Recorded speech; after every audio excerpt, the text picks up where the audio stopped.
Kapag nasa adult ka na, ngingiti at tatawa ka pa rin kahit na nasasaktan ka na.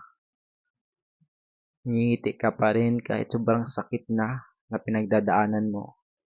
Ngingiti ka pa rin kahit may depression ka na, may anxiety ka na, lahat ng mga negative nandiyan na sa utak mo, nandiyan na sa'yo.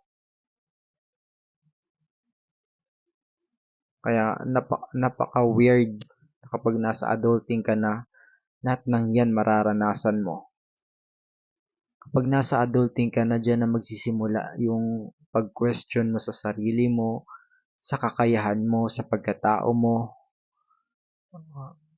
Ang mas masakit lang nun, kung hindi mo kayang i-handle, nagkakaroon ng hindi magandang resulta. Kaya yung iba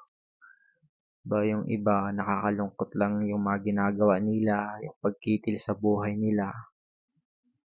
At yan yung pinaka nakakalungkot kapag nasa adulting ka na.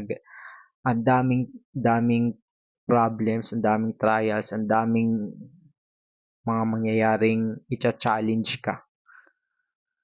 Kasi dyan na magsisimula lahat yung pag-question mo, yung mga mangyayari, yung mga marami kang malalaman, madidiscover na ganito pala, ganyan pala. Lalo na kapag ang dami mong pinuntahan na genre, parang sa story lang yung mga genre. Pag nandun ka sa ganitong genre, ang dami mong matutunan kapag willing ka na matuto. Ang dami mong parang, ganito pala to. Dati nung bata ako, hindi ganito yung iniisip ko, iba yung hangad ko, iba yung pananaw ko sa ganito. Nandito ka na sa adulting na to, ganito pala yung buhay na to. Ganito pala yung ganitong sitwasyon, yung pakiramdam na to, ganito pala pag nasa adulting ka na. Pag nasa adulting ka na, sobrang pagod. Kahit napapagod ka na, kailangan mo pa rin ipagpatuloy yung buhay mo kasi sa reality, doon na bubukas yung isipan mo na kahit pagod na ako, kailangan ko pa rin magtrabaho kasi lalo na kapag mag-isa ka lang, wala kang ibang malalapitan, may tao talaga na walang kamag-anak, kailangan mo magsumikap para may pangkain ka sa pang-araw-araw, may pambayad ka sa renta, sa kuryente, tubig, sa lahat ng gastusin. Kaya 'di ba minsan sa trabaho kahit sabihin natin na magre-resign na tayo, pag nakita natin yung bill ng kuryente, yung mga ganyang mga problem sa pera, hindi natutuloy yung pagre-resign natin kasi pag nag-resign tayo, wala. Angkungan tayo, pupulutin sa kalsada tayo, pupulutin.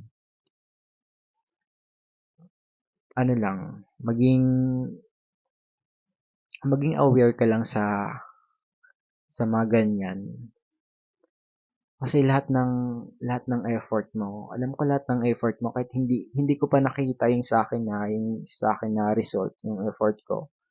Pero alam ko, naniniwala ako na kasi may nakikita, napapanood, alam ko din na may mga tao na grabe yung pinagdaanan, lahat yun nalagpasan nila, tapos ngayon may magandang buhay na sila.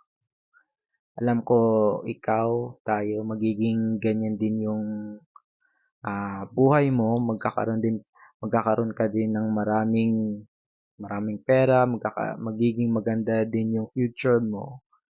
Basta pagpatuloy mo lang yung pagiging masipag na tao, mabuting tao, pagiging humble.